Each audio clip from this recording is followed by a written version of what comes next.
faut plus confier les manettes à tous ces pébrons de l'ENA. Faut coûte que coûte, au goutte à goutte ou pas démonter tout ça. On obéit à nos valeurs et on bâtit de nos bras. Donc on est là aujourd'hui devant le foyer Adoma parce qu'il y a de nouvelles règles qui sont imposées par l'OFI pour les Dublinés. Les Dublinés aujourd'hui doivent pointer toutes les semaines à la préfecture. Donc on a sur Martigues 14 familles qui vont être déplacées dans un autre foyer à Marseille au mépris de la vie qu'ils ont fait ici, des enfants qui sont à l'école, des gens qui ont des soins à l'hôpital, etc. Donc aujourd'hui on est là pour demander que ces familles restent ici puisque certaines ça fait 3, 4, 5 ans qu'elles sont à Martigues, qu'elles puissent rester ici pour aller au bout de leur demande de régularisation, que l'on soutient parce qu'au-delà de ce phénomène-là conjoncturel, c'est toute une politique xénophobe que nous devons dénoncer et qui concerne les migrants qui sont traités avec la plus grande inhumanité sur notre territoire. Donc voilà, on demande la régularisation des sans-papiers inconditionnelle et immédiate et pour ça, on est nombreuses et nombreux aujourd'hui et on espère que ça va aboutir. Nous sommes là pour protester contre le fait qu'on ne gère pas des personnes comme des marchandises. Aux yeux de l'administration, suite à une directive nationale, on redéploie les personnes qui sont hébergées dans les centres d'accueil, qui soient, comme ici, un HUDA, hébergement d'urgence des demandeurs d'asile, ou Adoma, qui est un peu le même genre de choses. Et aujourd'hui, alors qu'on leur donne 3 jours pour faire leur valise, on va déplacer, reloger 14 familles dans le département, dans la région et même ailleurs, pour faire de la place à ce qu'on appelle des Dublinés. Un Dubliné, c'est quelqu'un qui a été enregistré dans un autre pays que celui de la France, de l'Union européenne, et ils sont là en situation d'attente pour qu'ils aient le droit de faire leur demande d'asile en France. Sauf que le prétexte de choisir Martigues, c'est de dire on les rapproche de Marseille puisqu'ils doivent y aller toutes les semaines pour pointer. Mais ceci dit, les frais de transport quotidien entre Martigues et Marseille ne sont pas du tout pris en compte dans le budget du foyer. Donc chercher à comprendre, on les rapproche tout en donnant des conditions matérielles extrêmement difficiles pour gérer leur démarche officielle. Et pendant ce temps-là, sous prétexte de ce rapprochement, on ne tient absolument pas compte de la vie des personnes qui sont concernées par ce relogement. Personnes qui, certaines, sont là depuis plusieurs années, qui se sont investies dans des associations caritatives et humanitaires. Et la présence ici d'une délégation du Secours populaire français montre à quel point ces gens-là sont très présents dans les engagements. Et par leurs engagements, ils manifestent leur volonté de s'intégrer à la vie associative, sociale, économique et politique de notre ville. Et donc, l'administration, de toute façon, n'a que faire de ce genre d'investissement, et encore moins de tous les enfants qui sont scolarisés depuis plusieurs années et qui n'ont plus le droit, en fait, de dire au revoir à leurs camarades. Donc, c'est un petit peu pour cette façon totalement inhumaine de gérer des situations quotidiennes de ces personnes que nous sommes ici. Voilà, c'est surtout ça, en fait. Le principe du relogement, pourquoi pas, mais pas n'importe comment, pas au détriment de la vie de ces personnes. Encore quoi, je veux dire, on ne gère pas des vies humaines comme on marche, comme on traite des marques. Alors, les causes qui poussent au départ des hommes, des femmes, des enfants de leur pays sont multiples. Des situations de violence politique, religieuse, de contexte d'économie en faillite, de corruption, d'absence de démocratie, d'avenir bloqué dans des pays où l'État est défaillant ou inexistant. Les droits civils et politiques, mais également économiques, sociaux et culturels ne sont toujours pas garantis pour une majorité de l'humanité. L'exode est de plus en plus tragique et éprouvant en raison des barrières ou des murs qui sont érigés par les politiques de contrôle des États. L'existence de filières de trafic d'êtres humains place toutes celles et tous ceux qui ont dû avoir recours à leur réseau dans des situations de violence. Ces personnes-là, on les appelle les réfugiés. Aujourd'hui, nous sommes devant le foyer Adoma, où bon nombre de réfugiés hébergés ont découvert un pays, une langue, ont construit une vie sociale, ont scolarisé leurs enfants et sont en situation administrative précaire. Brutalement, le gouvernement, dans le cadre de sa politique d'asile, met en œuvre un nouveau schéma régional d'accueil des demandeurs d'asile et d'intégration 2021-2023. obligeant bon nombre de réfugiés de Martigues à quitter notre territoire martégal pour être dirigés dans des structures départementales ou régionales. Le parcours de ces femmes, de ces hommes, de ces enfants qui commençaient à se reconstruire ont est entravé violemment par ces directives. Le Secours populaire français fait vivre au quotidien des valeurs de solidarité, d'égalité et d'humanité et s'inscrit pleinement dans cette action pour maintenir à Martigues les personnes réfugiées concernées. Alors aujourd'hui, faisons le vœu que notre mobilisation, portée par le politique, les associations, les syndicalistes et tout simplement des citoyens de Martigues, stoppe la décision de déplacer cette population. Merci. Pour ce rassemblement que nous avons organisé ensemble dans des conditions de précipitation, mais parce qu'il y a une urgence humaine à laquelle nous sommes toutes et tous sensibles. Et, bon, Georges a expliqué les choses de bonne manière, je ne vais pas les répéter, les raisons qui ont conduit à cette décision et qui nous semblent tout à fait incompréhensibles et inacceptables, tout simplement. Et tu as dit, et ça a été répété par Josie Apri, comment nous devons respecter les parcours de vie, des parcours qui ont été déjà pour beaucoup accidentés, dans la difficulté, dans les épreuves. Et des décisions comme celle-ci qui viennent en rajouter, alors que des familles, des femmes, des hommes, des enfants essayent de se reconstruire, de retrouver une place, de retrouver un chemin. Comment peut-on accepter finalement que des décisions de ce type-là, du jour au lendemain, viennent déplacer des femmes, des hommes, des enfants, en leur disant « bon ben voilà, vous étiez ici, ben demain, vous serez ailleurs », sans que leur avis ne leur soit demandé, simplement leur avis, sans qu'on cherche avec eux à les aider à construire ce qu'ils ont déjà commencé à faire ici d'ailleurs. Ça a été très bien raconté, à s'installer, à tisser des relations, à s'investir dans la vie locale. Voilà, tout ça c'est extrêmement précieux, c'est la vie tout simplement. Et donc cette décision-là, elle ne tient pas compte de la vie, elle ne tient pas compte des parcours, elle ne tient pas compte de la plus élémentaire humanité. Voilà, donc je crois que nous savons pourquoi nous sommes là. Hier, dès que j'ai été informé de cette situation, j'ai saisi monsieur le préfet de région et je lui ai dit que c'était tout à fait inacceptable et qu'une vive émotion se manifestait dans notre territoire, dans notre ville et dans notre territoire. Il m'a informé que de sa part, pour l'instant, il n'était pas informé de tout cela, il n'était pas au courant et qu'il devait donc se rapprocher. Non, mais je n'ai pas de raison de mettre en cause la parole qui est la sienne, en principe. Et donc j'attends un retour de sa part. Je l'ai saisi directement et ensuite par un courrier. Donc j'attends qu'il me réponde et qu'il apporte des éclaircissements, mais surtout une réponse. Voilà, une autre réponse que cette décision arbitraire à laquelle nous sommes confrontés. Et donc je crois que c'est le sens d'ailleurs de notre rassemblement. Nous n'acceptons pas cela, nous ne nous y résolvons pas. Et donc le message est passé ensemble ici ce matin et j'espère que nous aurons les réponses que nous attendons. Merci. Alors bonjour à tous. Encore une fois, on est là. On est là encore une fois pour défendre la manière dont on traite les gens qui est vraiment scandaleuse dans ce pays. C'est vraiment, à chaque fois, c'est toujours la même chose.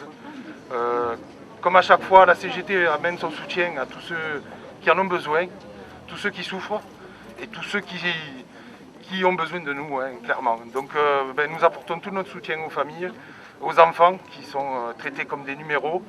Et nous serons toujours là, et demain, aujourd'hui, et tous les jours qui... Je voudrais dire quelques mots parce que, en fait, ce qui va se passer, c'est que... On a tous plein de raisons d'être là, mais moi j'en ai une particulière, c'est que lundi, j'ai deux élèves qui ne rentrent pas à l'école, qui sont là depuis 4 ans, qui ont appris à lire à Martigues, etc. On a des enfants qui sont à l'école juste à côté, là, au collège espagnol, voilà, qui sont nos élèves et qui ne viendront pas travailler.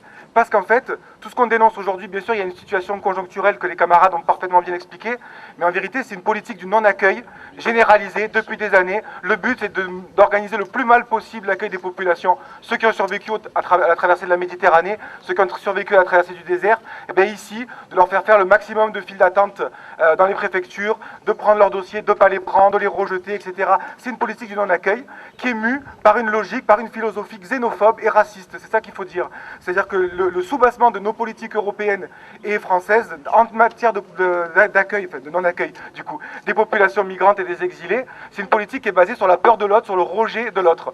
Et c'est ça que nous devons dénoncer. Ce sont ces mécaniques racistes dans une société où Darmanin il peut discuter le soir avec Marine Le Pen pour savoir qui est le plus raciste des deux, où l'extrême droite a la pignon sur rue dans les émissions de télévision, ils sont chroniqueurs à longueur de journée, ou sous couvert de lutte contre le séparatisme, on nous pend des lois islamophobes et qui visent les étrangers. Voilà, ce sont ces mécaniques-là qu'il faut enrayer. Parce qu'on est souvent là, en fait, c'est pas la première fois, tu l'as dit tout à l'heure, en fait, on est tout le temps, ou ici, ou à la plage, ou sur le long du quai, à chaque fois, il y a un nouveau truc, quoi. Mais c'est tout un ensemble de politiques qu'il faut combattre, et pour ça, il faut que nous soutenons de toutes nos forces, puisqu'il y a de nombreuses organisations différentes ici, syndicales, politiques, associatives, toutes les stratégies de régularisation des familles. Toutes les stratégies de régularisation des familles doivent être encouragées. Je pense notamment à celles qui sont menées par la Maison de l'Hospitalité. Cette semaine, Georges, tu disais, tu l'as pas dit, mais vous avez 50 dossiers que vous suivez de personnes qui accompagnent à la préfecture, que des bénévoles. Hein. Ils accompagnent, de quoi ? On en a 80 maintenant. 80 personnes. Eh bien, il faut que ces gens-là ils aient des papiers. Parce que chaque fois qu'on obtient un titre de séjour, eh bien, c'est un petit grain de sable qu'on met dans leur mécanique raciste.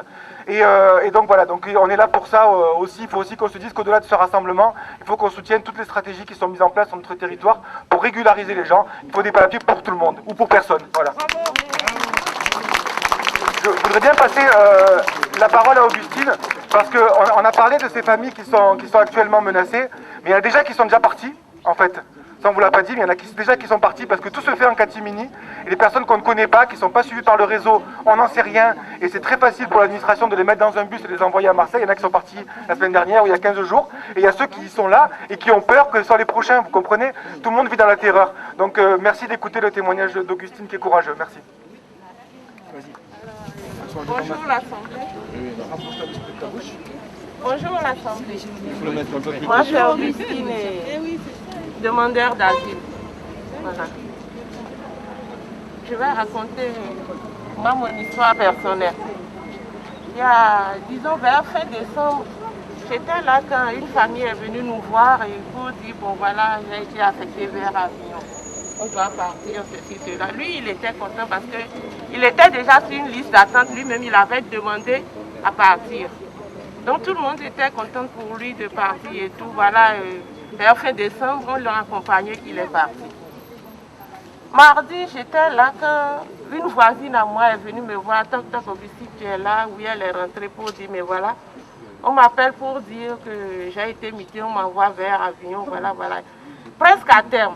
C'est déjà mon rendez-vous, j'ai ci, j'ai ça, on m'envoie, mais j'ai dit non. Que je ne peux pas partir, mais voilà, tel que je suis, je ne peux pas partir et tout.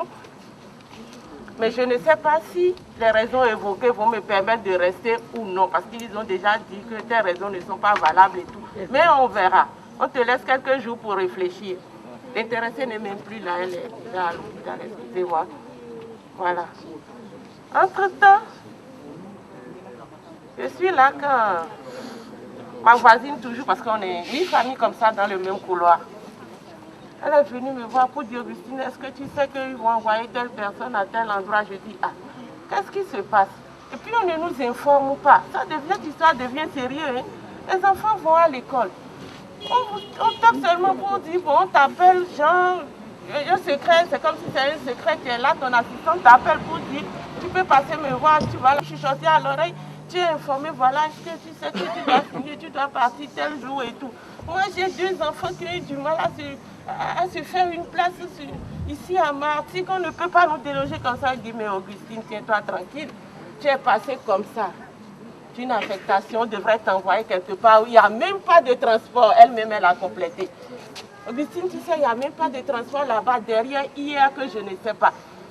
Et ceux qui ont déjà envoyé là-bas sont en pleurs, tu ne peux même pas sortir. Je dis, mais je fais comment avec 2 enfants scolarisés? Il y a l'autre qui est à Pagnol ici, à Dogé, et puis vous allez m'envoyer comme ça. Elle dit, mais Augustine, bon d'accord, pour le moment tu es passé comme ça, il y a de cela. Et moi, je dis, mais ça, j'étais au courant de rien. Mais psychologiquement, c'est pas bon. Elle dit, mais ne fais pas tout un tas. Bon, de toute façon, prions. Je vais rester en prière avec toi pour que tu ne sois pas sélectionné. Mais tout le monde est sur la sellette maintenant. Je dis, mais et la communication dans tout ça? Vous n'informez personne. Ce n'est plus un secret si l'office décide quelque chose, mais informez-nous quand même. On ne sont pas des animaux, on a une tête pour penser, on est quand même intelligent. Mais pourquoi est-ce qu'on nous gère comme ça? Par inhumanité. Oui. Bravo, Augustine. Je lui dis, moi je ne suis pas prête pour partir, je ne peux pas partir. Entre-temps, le petit garçon qu'ils ont envoyé, puis la dame, sa maman a déjà signé, il échangeait avec mon garçon et mon garçon lui dit, mais il ne faut pas partir, il refuse, il dit on n'a pas le choix, si j'avais le choix je serais resté. Il vient me voir, mon garçon vient me voir, maman tu sais que je ne dois pas partir, ceci, cela. Je dis si c'était toi, il dit maman non laisse, maman je ne peux pas partir, maman toi mais tu sais que je ne peux pas bouger. Je dis mais Jacques, on ne nous laisse pas le choix, mais nous envoyer c'est nous déraciner, franchement lui il va s'effondrer. Bien sûr. Ce n'est pas possible. Non. Il va s'effondrer. Du coup, tous, autant que nous sommes ici, on est tous sur la sellette. Tu ne sais à qui les touche, c'est gens à qui les touche. C'est peut-être demain toi, c'est après demain, c'est ton voisin, c'est qui. On ne sait pas. Mais qu'on nous laisse, si tant qu'on a un tout petit peu de droit, et qu'on nous laisse le choix quand même. Non, bien je veux partir, oui, lui, je veux partir, mais laissez-moi un peu de temps, laissez les enfants finir quand même en juillet, leur année entamée sur place. D'abord qu'on ait le temps quand même de... Mais on ne chasse pas, on ne renvoie, on ne déloge pas les gens comme ça, ce n'est pas possible. Mais bon, comme on est demandeur d'asile, on n'a pas de droit, et puis bon, c'est seulement sur papier, et quand il s'agit, vous êtes en face comme ça, vous n'avez plus de droit, on ne vous laisse pas le choix, c'est à prendre ou à laisser, on vous impose tout. On est là, on est là. On vous impose Augustine, tout. On est là. Je sais pas, moi. On est là, on est avec toi. Je vais pas m'arrêter là, voilà. En tout cas, merci pour vous, merci pour tout ce que vous faites pour nous, et voilà. Merci beaucoup. Bonjour, ça va être difficile. Merci à toi, Augustine. Et c'est difficile de prendre la parole après ça. Donc je parle au nom de la FSU Martigues et j'excuse la non-présence de Valérie qui ne pouvait pas être là ce matin. Mais on est quand même un petit peu là. On a envoyé le message et relayé dans toutes les écoles et dans tous nos contacts. C'est super grave en fait. C'est la fin des vacances et voilà, qu'est-ce qu'on apprend? Peut-être que demain... on a un certain nombre d'enfants qui ne seront plus dans nos écoles, un certain nombre de familles à qui on va dire bon ben vous avez essayé d'être bien ici et de trouver un équilibre, et bien partez, allez en chercher peut-être un ailleurs ou pas. Je tiens à rappeler au nom des enseignants que nous représentons dans les écoles, collèges, lycées, que l'école c'est un droit fondamental, c'est un droit pour tous. C'est un droit pour tous les enfants qui résident sur le territoire, avec ou sans domicile fixe, avec ou sans papier. On n'a pas, c'est une obligation, oui, un droit et une obligation. On n'a pas à leur demander d'où ils sont et qui ils viennent pour leur demander s'ils ont le droit d'être à l'école. Ils sont là. Il y a tout un travail qui est fait.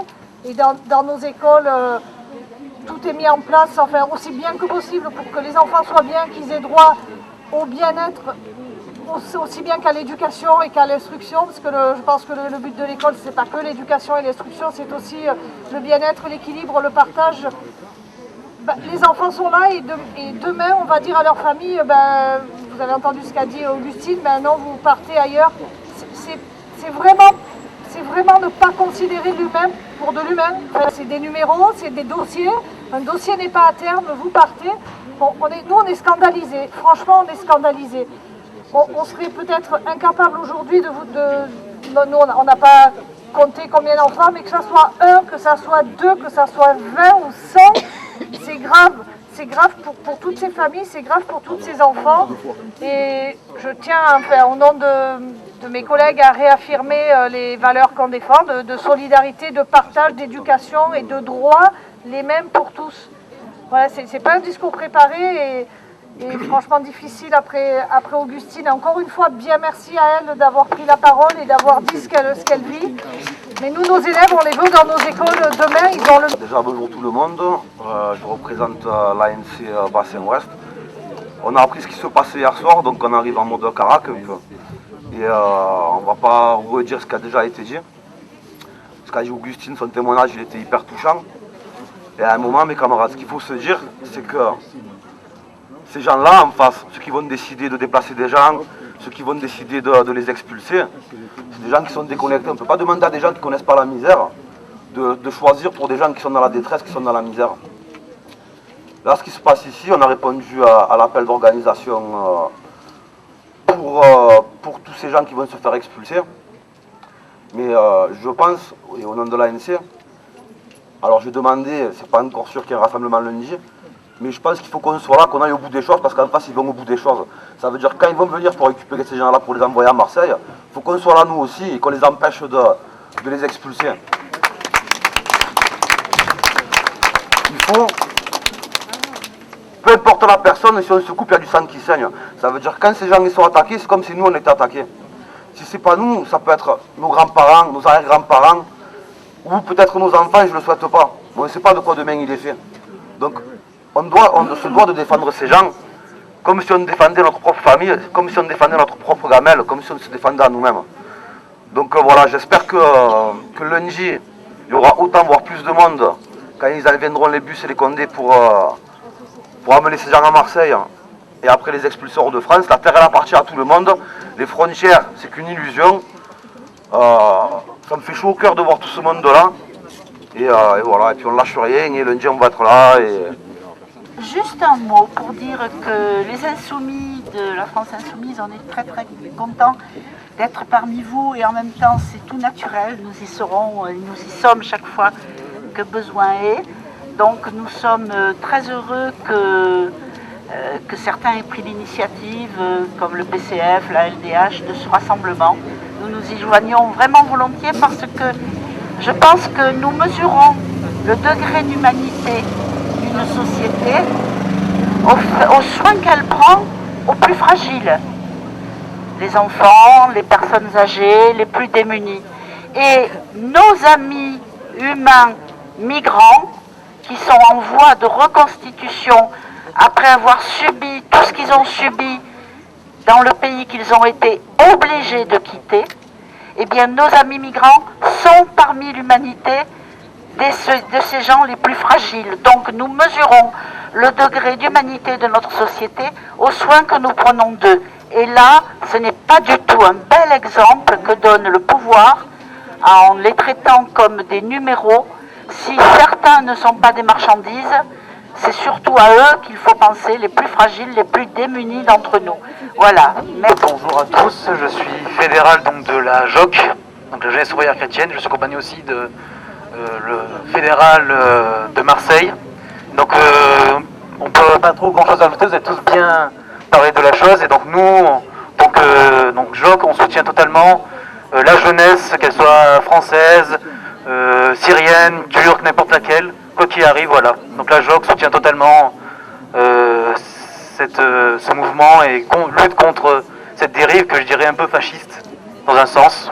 Voilà. Merci à toutes celles et tous ceux qui sont intervenus et qui ont expliqué la situation. Ainsi, chacun d'entre nous peut la comprendre dans son petit détail, c'est-à-dire la vie des gens, tout simplement. Et moi, je suis fier ce matin de participer à une telle réunion, et je suis fier de ma ville et des habitants de ma ville. Parce que dans cette ville, on prône l'hospitalité, vous l'avez dit, mais aussi la mondialité, la tolérance, l'amitié, l'affection. Et on ne peut pas accepter les bras croisés que des gens. Vous avez vu Augustine. Augustine, c'est une martingale. Vraiment.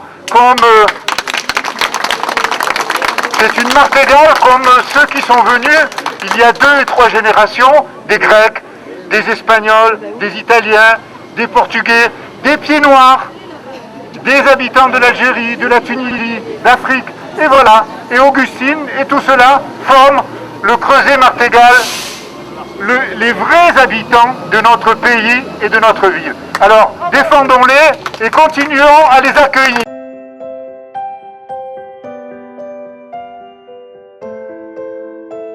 Sans haine, sans armes et sans violence, de résistance en désobéissance.